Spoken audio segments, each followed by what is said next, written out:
De Sainte Main, nous voulons écouter ta parole. Daigne manifester ta faveur dans nos vies. Nous voulons, ô Dieu, saisir ta pensée aujourd'hui. Aide-nous, Père éternel, à comprendre, à saisir la profondeur de ces messages. Manifeste-toi puissamment au nom puissant de Jésus. Amen. Voilà, j'ai béni le Seigneur, comme je l'ai dit, pour ta présence.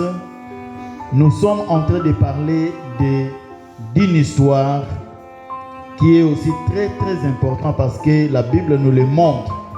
Lorsqu'on parle de la tentation de Jésus, comme je l'ai dit la fois passée, donc il faut revoir dans l'Ancien Testament Adam et Ève qui sont passés par cette voie et ils sont tombés.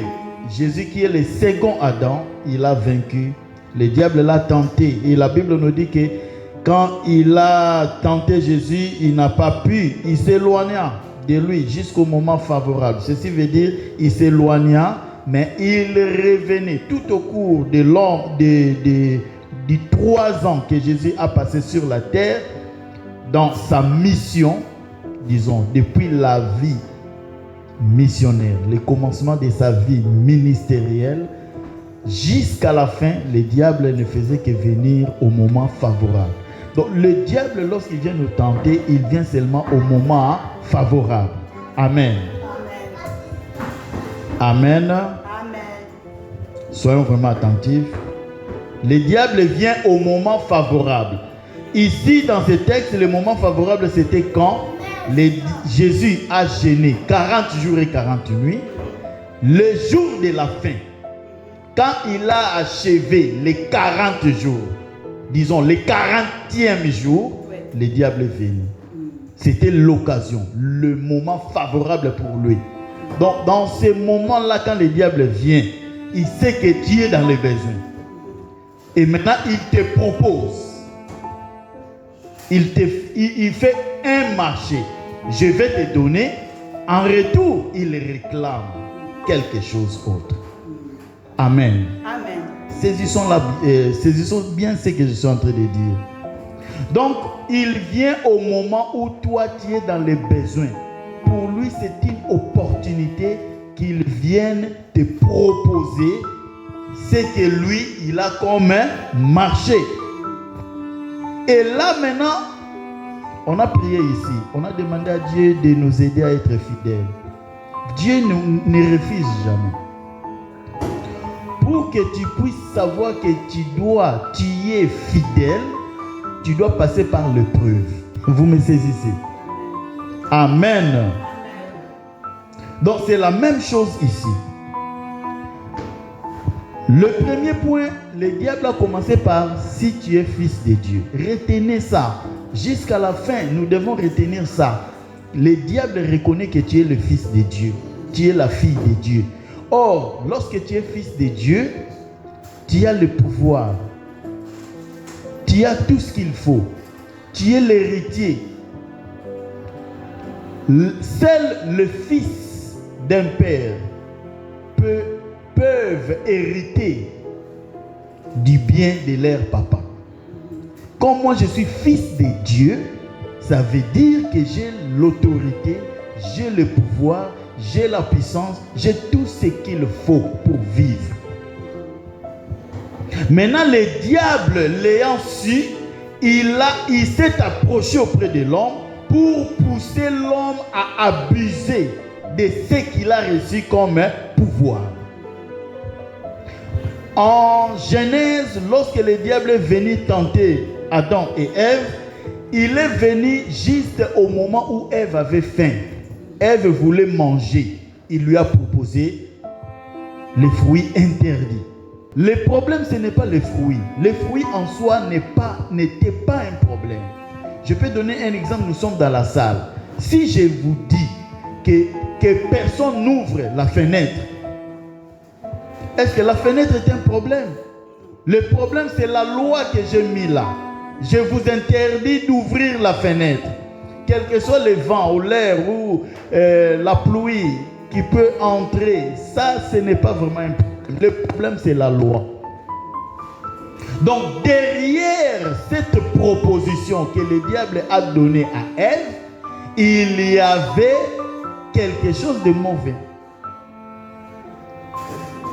Il lui a proposé de manger. Oui, elle a faim, elle doit manger.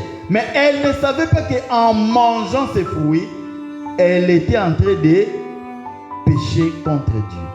Elle faisait quelque chose de mauvais. Et le diable savait que derrière le péché, il y a la mort. Ce qui veut dire la séparation entre l'homme et Dieu. Amen. Et ici, dans le deuxième point, il a dit une chose. Retenez bien ce qu'il est en train de dire, de proposer à Jésus.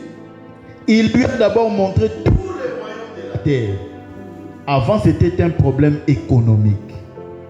Mais maintenant, ici, ce n'est pas un problème économique seulement, mais c'est un problème politique. Tous les royaumes. Tous les royaumes de la terre. Il lui a montré tous ces royaumes et il lui a dit, je te donnerai toute cette puissance et la gloire de ces royaumes, car elle m'a été donnée et je la donne à qui je veux. 3 fois, le verbe est donné. Le même verset 3 fois. Je te donnerai parce qu'elle m'a été donnée et je donne à qui je veux. Amen. Donc, il va donner le pouvoir à qui il veut. Parce que ce pouvoir lui a été donné. Et lui, il peut le donner à qui il veut. Moi, j'ai essayé un peu de réfléchir ici.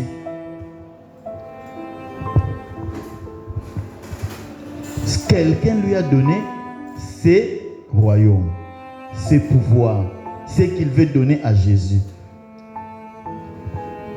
Alors pose-toi la question maintenant, qui lui a donné ce pouvoir? Qui lui a donné ce royaume?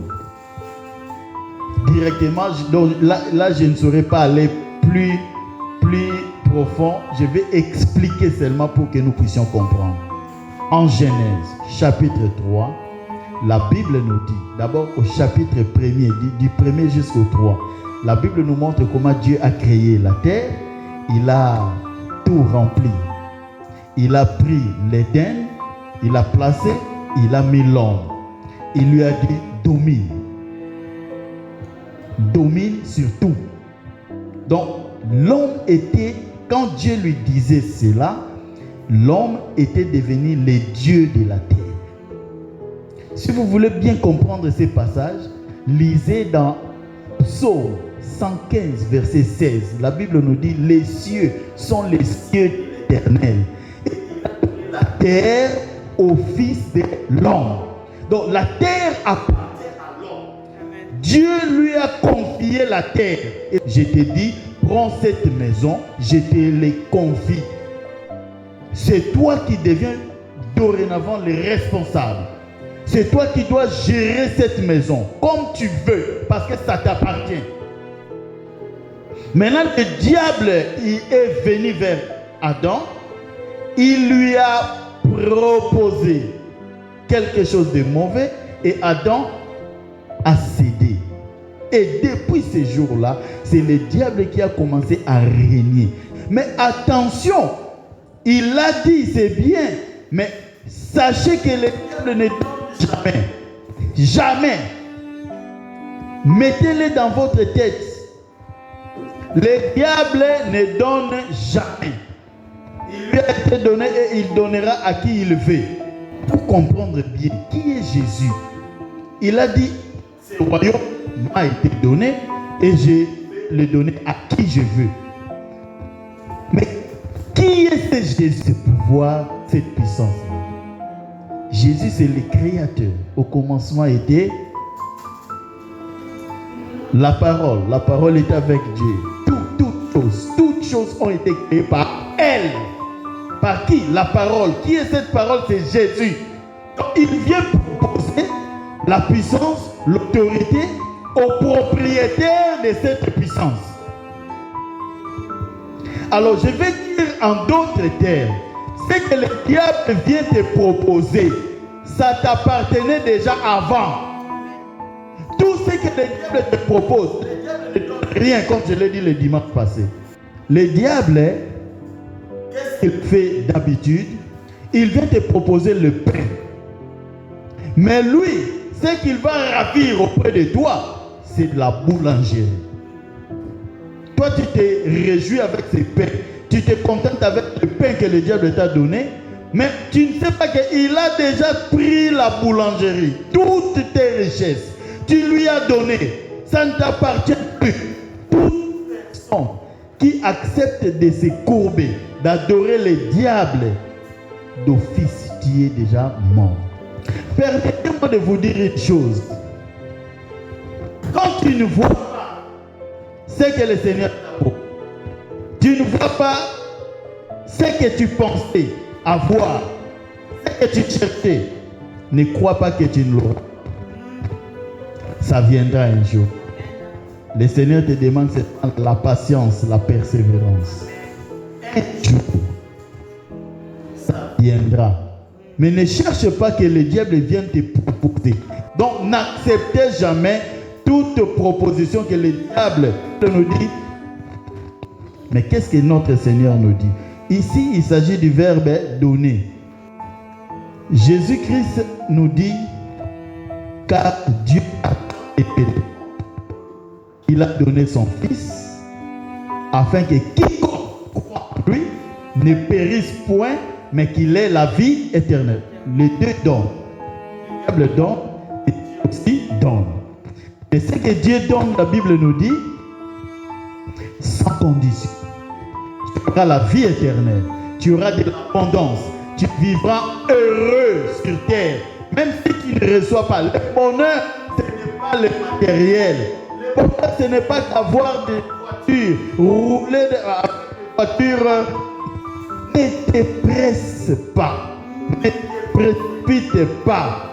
Dieu a réservé quelque chose de meilleur pour toi.